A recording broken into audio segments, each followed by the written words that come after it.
सभी को आज आपको आइडिया भी मिल जाएगा। ठीक, तो सभी की शुरुआत कर लेता हूँ भाई, आपके एक एक क्वेश्चन की शुरुआत कर लेता हूँ, क्योंकि अच्छी खासी संख्या में आप लोगों ने फीडबैक भेजा। ठीक है, अच्छी खासी संख्या में आप लोगों ने क्वेश्चन भेजे और उनको फिर हम लोगों ने एक एक करके आज आपकी स्क्रीन पर लिया। तो चलिए शुरुआत करता हूँ। सबसे पहले आपके पेडागोजी से क्वेश्चन लेता हूँ, देन उसके बाद ईवीएस लूंगा, मैथ्स लूंगा, हिंदी, इंग्लिश, ऐसे करके एक एक करके क्वेश्चन की शुरुआत करता हूँ आपके। ठीक है, और एक चीज आपके साथ और शेयर करता हूँ। देखिए, बहुत कम टाइम दिया था बोर्ड ने और इतने लिमिटेड टाइम में, इतने कम टाइम में बिल्कुल सटीक आपको चीजें पढ़ाई गई थी। जैसे यूट्यूब पर भी भाई आपके लिए 5 मैराथन रखी थी। आज आप ये क्वेश्चन देख लीजिए और इन क्वेश्चन को एक एक करके आप लोग जाके मैराथन में जाके मैच कर सकते हो। और जिन लोगों ने पेड क्लास के अंदर क्लास ली होगी भाई, उनको तो कुछ कहना ही नहीं है। ठीक है, आप लोग ने देख भी लिया होगा, मैच भी कर ली होगी चीजें। मैं आपसे बार बार एक ही बात बोल रहा हूँ। जैसे आज हिंदी के अंदर एनसीईआरटी आ गई थी, जब डिपार्टमेंटल वाला एग्जाम हुआ था, मैंने कहा था अगर आप लोग कोचिंग ले रहे हो तो वहां पर एनसीईआरटी जरूर पढ़ना, क्योंकि वहां पर मैंने एनसीईआरटी पढ़ाई थी। अगर आप सेल्फ स्टडी कर रहे हो तो एनसीईआरटी अपने पास से करना, क्योंकि एनसीईआरटी पूछी जाएगी वहां पर। एनसीईआरटी देखने को मिल गई। सिलेबस से बाहर बिल्कुल मत चले जाना, क्योंकि जो आपका बोर्ड होता है टू द पॉइंट आपके सिलेबस से आपका पेपर देखने को मिलता है। तो सिलेबस से ही आपका पेपर देखने को मिल रहा है।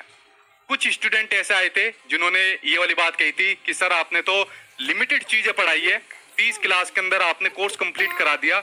और आज वही स्टूडेंट आ रहे हैं कि सर आपने तो बिल्कुल सटीक पढ़ाया है और पेपर पूरा देखने को मिल गया। तो उनकी बातों में अभी विरोधाभास देखने को मिल रहा है। तो देखिए, जो भी पढ़ते हो आप लोग सही पढ़िए, सही गाइडेंस में पढ़िए, अनुभवी लोगों की गाइडेंस में आप लोग पढ़िए। आप लोग फेल कभी नहीं होगे, मात आप लोग कभी नहीं खाओगे। ठीक है, यही मुझे आज की वीडियो के अंदर बताना था। बाकी डिसीजन आप लोगों का हमेशा आपका ही रहेगा। तो चलिए इसी के साथ मैं क्वेश्चन की आज आपकी शुरुआत कर लेता हूँ, क्योंकि बोलने का दिन भाई आज ही हम लोगों का होता है, क्योंकि आप लोगों के साथ हमारा भी टेस्ट होता है। तो आज नहीं बोलेंगे तो फिर कब बोलेंगे। ठीक, आपको एक वीडियो मैंने बनाकर डाली थी, वीडियो में काफी मैंने इसको बताया भी था कि एक क्वेश्चन जो होता है मनोदर्पण का, जैसे मैंने आपको एक बताया था कि कोविड के टाइम पर एक प्रोग्राम चलाया था मनोदर्पण का, पीजीटी बायो के अंदर भी एक क्वेश्चन आया हुआ है और उसके अलावा प्रिंसिपल वाले के अंदर भी क्वेश्चन आया, क्योंकि केवीएस के अंदर जितनी भी शिफ्ट के अंदर एग्जाम हो रहे हैं रिपीटेशन देखने को मिल रहा है, काफी क्वेश्चन रिपीट हो रहे हैं अब। तो मनोदर्पण का प्रोग्राम चलाया गया कोविड-19 के द्वारा। इस प्रोग्राम को चलाया गया किसके द्वारा? एजुकेशन मिनिस्ट्री यानी शिक्षा मंत्रालय द्वारा इसको चलाया गया। किन लोगों के लिए चलाया गया? अच्छे मानसिक स्वास्थ्य के लिए छात्रों को मनोवैज्ञानिक सहायता देना, उनके लिए इस प्रोग्राम को चलाया गया। तो आपका जो मनोदर्पण कार्यक्रम है, इसका उद्देश्य है, ये पूछा गया था किसके द्वारा चलाया गया, शायद ये पूछा गया था। तो यहाँ पर 2 तरीके के क्वेश्चन देखने को मिल गए। ठीक है, यानी मनोदर्पण का क्वेश्चन आज आपके एग्जाम में रिपीट हुआ था। ठीक है, तो मनोदर्पण ये तो ओरली भी आपको बताया जा चुका है। तो ये क्वेश्चन मनोदर्पण का आज फिर से आपके एग्जाम में रिपीट होता हुआ देखने को मिल गया, मनोदर्पण वाला। आज उसके अलावा एनईपी 2020 में एफएलएन से क्वेश्चन देखने को मिल गया। एनईपी 2020 ने निम्न में से किस उद्देश्य की प्राप्ति हेतु सन 2025 का लक्ष्य रखा है? अब या तो ये वाला क्वेश्चन था या कुछ एफएलएन से संबंधित क्वेश्चन था, बट एफएलएन से संबंधित कई क्वेश्चन देखने को मिल गए। तो अगर टारगेट की बात करें तो आपका यूनिवर्सल एंड फाउंडेशनल आपका numeracy eight primary school stage पूछा था। अगर मैंने बताया हुआ एनईपी 2020 के अकॉर्डिंग अगर टारगेट पूछे तो आपका 2025 आ जाएगा, निपुण के अकॉर्डिंग अगर टारगेट पूछे तो 2026 आ जाएगा। तो एफएलएन से संबंधित कई क्वेश्चन आज आपके एनईपी 2020 के अकॉर्डिंग पूछे आज के पेपर के अंदर। एक क्वेश्चन आज आपका पूछा कि जो दीक्षा प्रोग्राम है वो किसके लिए चलाया गया? तो किसके लिए चलाया जाता है? आपके टीचर्स के डेवलपमेंट के लिए चलाया जाता है, टीचर के विकास करने के लिए इन प्रोग्राम को चलाया जाता है। दीक्षा हो गया, निष्ठा हो गया, इसके इनके टीचर्स के डेवलपमेंट के लिए इन प्रोग्राम को चलाया जाता है।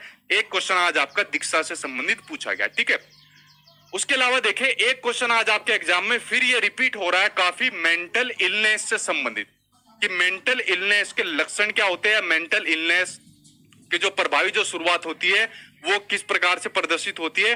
तो मेंटल इलनेस से संबंधित कई क्वेश्चन आपके एग्जाम में रिपीट होता हुआ दिख रहा है केवीएस के एग्जाम के अंदर, चाहे वो कोई भी आपकी पोस्ट हो उसके अंदर दिखता हुआ ये दिख रहा है। जैसे अगर इस क्वेश्चन की बात करी जाए तो पैसिव लर्निंग की अगर बात करी जाए कि अगर किसी के अंदर मेंटल इलनेस आ रही है तो उसका आरंभिक लक्षण क्या होगा, कि शुरुआती संकेत क्या देखने को मिलेगा? क्या पैसिव लर्निंग देखने को मिलेगी, या पुअर अटेंडेंस, या लो अचीवमेंट इन एकेडमिक, या फिर अटेंशन डेफिसिट, यानी कि अपना ध्यान वो कम लगाएगा। तो अपना ध्यान वो कम लगाएगा अगर उसको मेंटल इलनेस है। ठीक है, तो आंसर इसके अकॉर्डिंग आपका 4 चला जाएगा। तो मेंटल इलनेस से संबंधित क्वेश्चन आप लोग सारे ट्राई कर लेना। अगला क्वेश्चन आपके पूछे गए लीडरशिप वाले से। तो देखिए लीडरशिप वाले से काफी क्वेश्चन आपके एग्जाम में देखने को मिल गए। ठीक है, एक क्वेश्चन देखने को मिला कि जो एक अच्छा लीडर होता है, लीडरशिप की जो विशेषताएं होती है वो पूछा गया। एक क्वेश्चन पूछा गया लीडरशिप की क्या क्या विशेषताएं नहीं होती है, दूसरा क्वेश्चन वो पूछा गया। एक क्वेश्चन पूछा गया जो ट्रांसफॉर्मेशनल लीडरशिप होती है, एक क्वेश्चन उसके बारे में पूछा गया। तो आज आपके लीडरशिप से करीबन 3 से 4 क्वेश्चन देखने को मिल गए।